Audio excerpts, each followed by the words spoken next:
बहुत स्वागत है आप सभी का इंडिया न्यूज डिजिटल पर। आपके साथ मैं अंजलि मुदगल। आज छोटी दिवाली का त्योहार है और कल बड़ी दिवाली है। जोरों शोरों से देश भर में लोग तैयारियां कर रहे हैं दिवाली के त्योहार को मनाने की, लेकिन इस बात से भी इनकार नहीं किया जा सकता कि जैसे जैसे दिवाली का त्योहार आगे बढ़ रहा है, जो प्रदूषण का स्तर है वो भी बहुत ज़्यादा बढ़ रहा है। हालांकि इसके कई और प्रमुख कारण होते हैं, इसके पीछे की कई वजहें होती हैं। किसानों की तरफ से जो पराली जलाई जाती है वो एक प्रमुख कारण होता है इसका।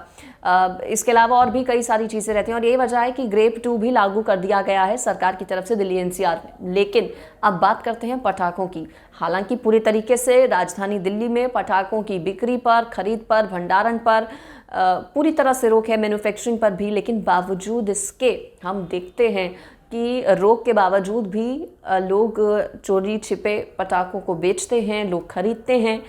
इस वीडियो में मैं आपको बताने जा रही हूँ कि किस पटाखे से कितना पोल्यूशन हो सकता है। दिल्ली एनसीआर में अगर आप नहीं रहना, हालांकि कई राज्य ऐसे हैं जिनकी तरफ से बैन नहीं लगाया गया है, जहां पर ग्रीन पटाखे जलाने की अनुमति वहां की राज्य सरकारों की तरफ से दी गई है।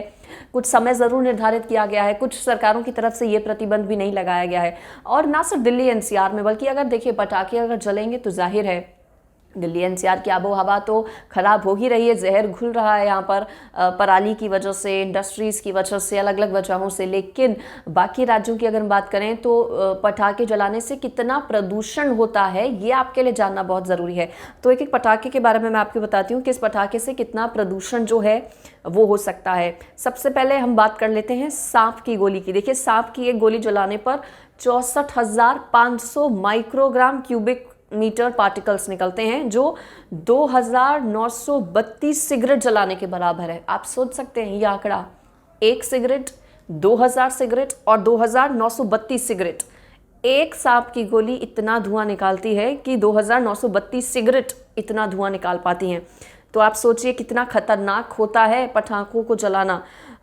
बम की लड़ी की अगर हम बात करें, हम देखते हैं जो बम होते हैं, बिजली बम होते हैं, कुछ रेड कलर के जो बम होते हैं छोटे, उसकी पूरी की पूरी लड़ियाँ लोग खरीदते हैं और उनमें आग लगाते हैं। अगर 1,000 बम की हम लड़ी की बात करें तो 1,000 बम की लड़ी जलाने पर 38,540 माइक्रोग्राम क्यूबिक मीटर पार्टिकल निकलते हैं, जो 1,752 सिगरेट जलाने के बराबर है। और एक सिगरेट जलाने पर PM 2.5 के 22 माइक्रोग्राम क्यूबिक पार्टिकल्स निकलते हैं। और ये आंकड़ा कितना ज़्यादा है अगर आप 1,000 बम की लड़ी जला रहे हैं।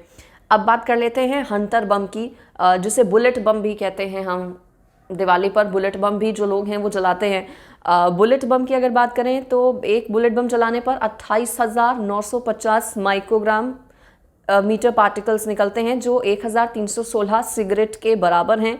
और PM 2.5 के प्रदूषणकारी तत्व एक हंटर बम जलाने पर निकल जाते हैं। तो कितना खतरनाक हो सकता है ये बम जलाना, इसको आप जानिए इस फिगर के ज़रिए। फुलझड़ी की अगर हम बात करें तो देखिए, कई लोग ऐसे होते हैं जो सोचते हैं कि चलो हम बड़े बम नहीं जला रहे, लेकिन शगुन के तौर पर हम अनार जला लें, फुलझड़ी जला लें, चक्री चला लें।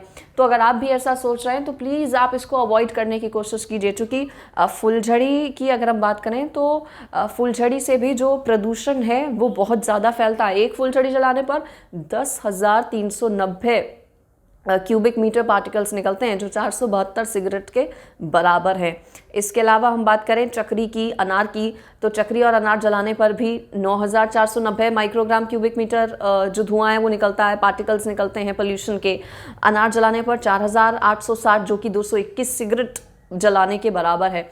तो ये आंकड़ा आप देख रहे हैं, सुन रहे हैं, और इसको समझने की भी आपको ज़रूरत है। अगर आपको शगुन करना है तो आप मिठाइयाँ खरीदिए, मिठाइयाँ बांटिए, अपना घर सजाइए, गणेश जी की, लक्ष्मी जी की पूजा करिए। लेकिन बम पर प्रतिबंध जो सरकार की तरफ से, न्यायालय की तरफ से लगाया गया है, उसका आप पालन कीजिए, जिससे दिवाली की अगली सुबह जब आप उठें तो आबो हवा और ज़्यादा खराब ना हो जाए। नहीं तो आपके और हमारे लिए ही उस हवा में सांस लेना मुश्किल हो जाएगा।